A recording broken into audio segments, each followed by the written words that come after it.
Hello everyone, I am the teacher for this question. Let me explain this question to you.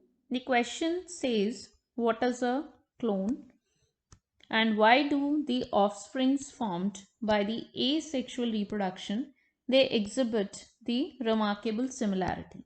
इस question के दो parts हैं.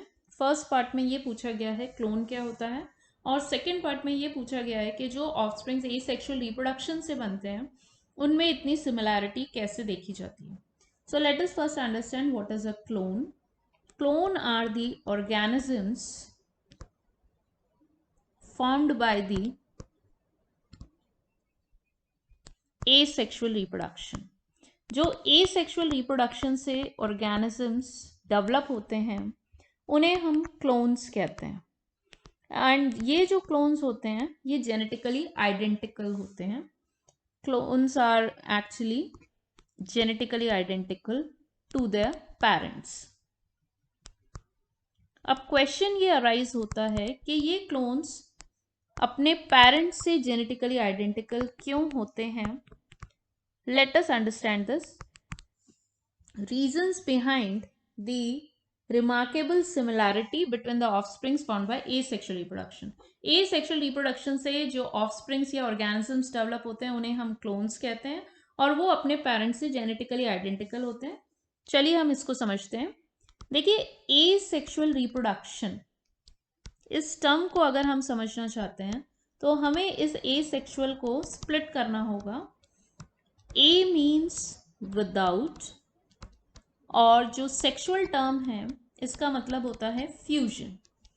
तो इससे ये तो क्लियर हो जाता है कि एसेक्सुअल रिप्रोडक्शन एक इस टाइप का रिप्रोडक्शन है जिसमें किसी भी टाइप का फ्यूजन नहीं देखा जा सकता. So the first point is in asexual reproduction there is no fusion of gametes takes place. वहाँ पे किसी भी टाइप का गैमेटिक फ्यूजन नहीं होता है. At the same time asexual reproduction का ये कैरेक्टरिस्टिक होता है कि ये यूनिपेरेंटल है. इसमें सिर्फ और सिर्फ एक ही पेरेंट इन्वॉल्व है. यूनिपेरेंटल है और एक पेरेंट इन्वॉल्व है इसलिए किसी भी टाइप के चेंजेस के कोई चांसेस नहीं है जो कि सेक्सुअल रिप्रोडक्शन में बाय पेरेंटल होता है क्योंकि वहां दो पेरेंट्स इन्वॉल्व होते हैं. तो यहाँ एक पेरेंट इन्वॉल्व है. गैमीट्स में कोई फ्यूजन नहीं है. एट द सेम टाइम जो डॉटर सेल्स एसेक्सुअल रिप्रोडक्शन से बनते हैं they daughter cells they carry the same genes from the parents.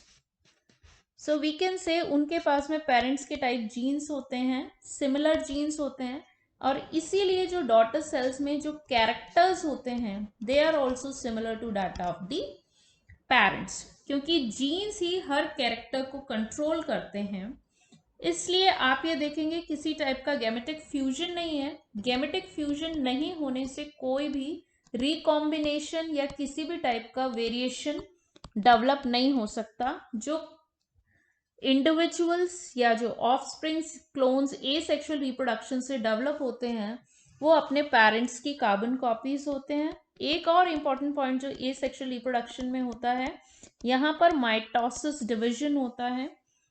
एक पेरेंट इन्वॉल्व होता है. डॉटर सेल्स पेरेंट्स की तरह ही जीन्स को शेयर करते हैं इसलिए उनके कैरेक्टर्स पेरेंट्स से सिमिलर होते हैं. किसी भी टाइप का गेमेटिक फ्यूजन नहीं होता है.